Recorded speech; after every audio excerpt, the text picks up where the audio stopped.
Hey everybody, back with another video. Decided to take a pause on the Space Marine Garen for a little bit and present to you this short little tutorial on just life drawing and this glass bowl that I had found on the internet. And I thought it was a pretty good picture, so I decided to paint it. And doing little things like this really help with your actual drawing. You learn a lot of it's just a good little life study. You always want to do those things. So let's begin this.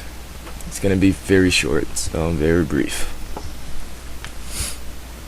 Alright, so what I like to do always is just get a general color of what I want the background to be. Well, in the image it was green, so I decided to do that. What I suggest is never to use the color picker and pick off the other image and then use it on your own image, just because you're not really gonna learn anything from that. Your eye is not getting trained to see like different values and different colors and hues and stuff like that. So it's always good to pick your own colors.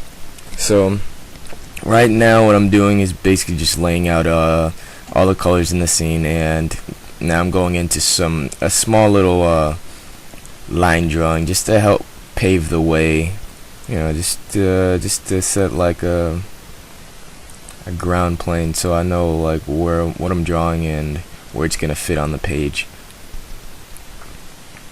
Some people just go straight into the color, but this is just helpful for me personally. I like to see what I'm drawing in line form first before I put any other colors on the page.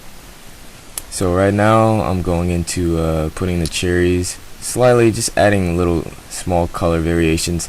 Since this bowl is glass, it's very hard. Glass is very reflective and refractive and all those other R words. So it's really sometimes very hard to get the tones down and the colors that you want, right? So what I like to do is start very loose, just laying out colors here and there, just trying to get the feel of the glass first before jumping into details.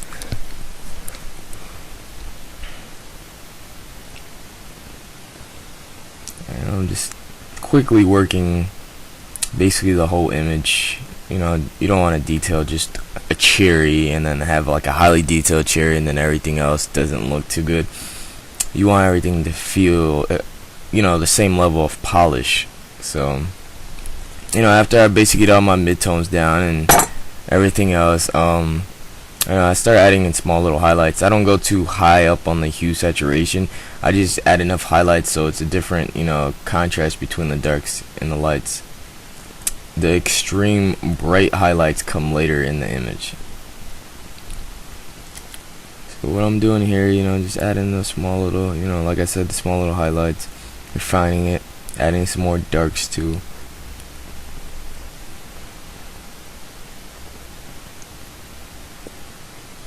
When I was doing this image, there's it's very challenging just because I hardly draw a lot of glass, so this was a good study.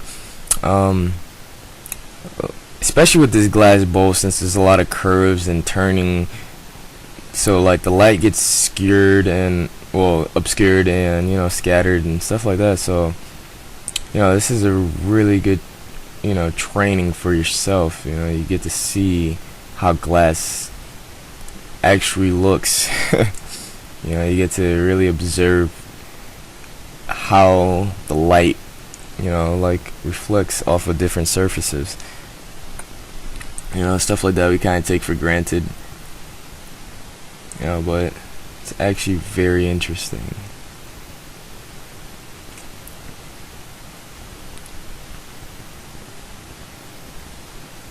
Okay, as you see, remember, I'm using a reference image for this, so this is not coming out of my head. If I was drawing glass like this, I would have a very hard time trying to emulate it, just because glass has this crazy behavior, especially in this bowl. So right here, there's some type of texture on the glass bowl, and I was trying to see if I can incorporate that into this design. And I've kind of felt it wasn't working too well. Kind of distracted, and I want the audience to see, or the viewer to see, the actual slight little reflections of the other pieces of cherry inside the bowl. Right here, the lasso tool, but one of my other favorite tools in Photoshop. I just started actually using it a lot more recently. But if you want to get those sharp edges, it's a really good way. Like I did there, I selected a piece of the glass bowl and colored it in with the highlight, and then I erased the parts that I don't need.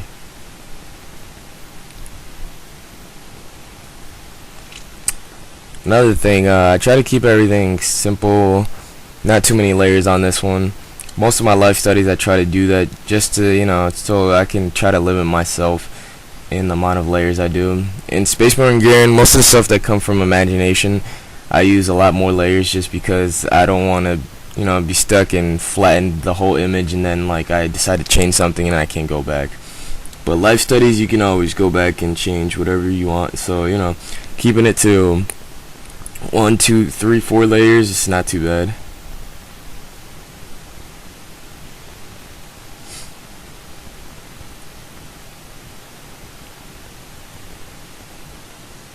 Another good thing to do is when you're doing life studies, it's good to make it your own. You don't want to try to emulate the picture 100% exactly, I mean, you can do that, but it's good to add your own little flair to it.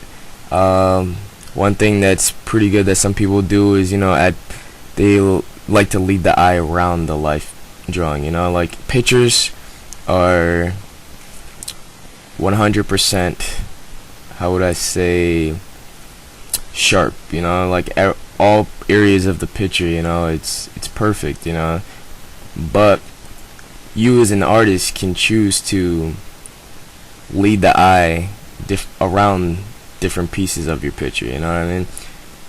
A picture that is taken by a camera is an exact replication of life, but you as an artist can change that. You can do whatever you want with your art. So it's always good to make your life studies a little bit of your own. You don't want to go into mega detail and zoom in so much, and get all this extra detail every grain. That stuff is not important. What's important is the whole picture, how the whole picture meshes together, and what you do with it.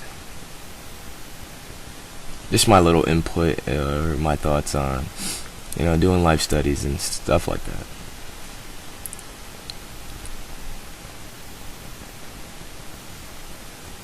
Alright, so this picture's almost coming to an end. So what I like to do last is add the darkest darks and the brightest brights in there, and just touch up the picture a little bit.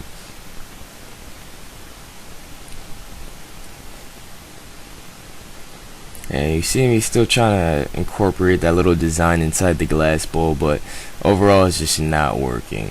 It's just not feeling right. So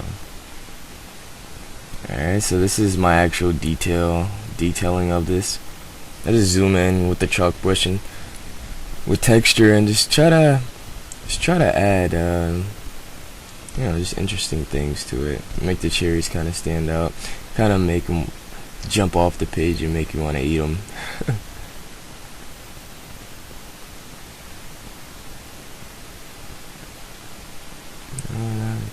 It's good to always have like a higher saturation of a different color somewhere too.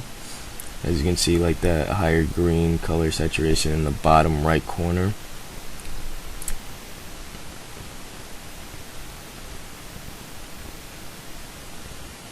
And now touching up the glass and giving it that little roundish look.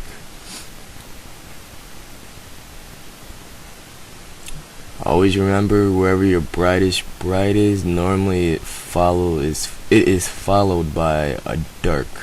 One of the darkest darks, especially if it's turning. Like if the plane of the glass bowl is turning, normally you have like the brightest bright and then the darkest dark right next to it.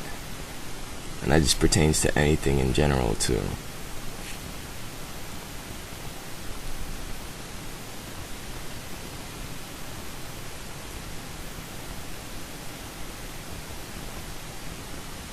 If you ever heard the quote, trying to think of it. The brighter the light, the darker the shadows grow around it. I think that's what it is. So anyways, this video has come to an end. It was a very short video. Just wanted to touch base with you guys. Try to get you guys to see some of my process when I'm doing life drawing, and hopefully this video helps you guys out. And be on the lookout for Space Marine Garen Part 3, and maybe possibly a Part 4. Got a couple more videos set for you guys, so for now, I'll see you until next time.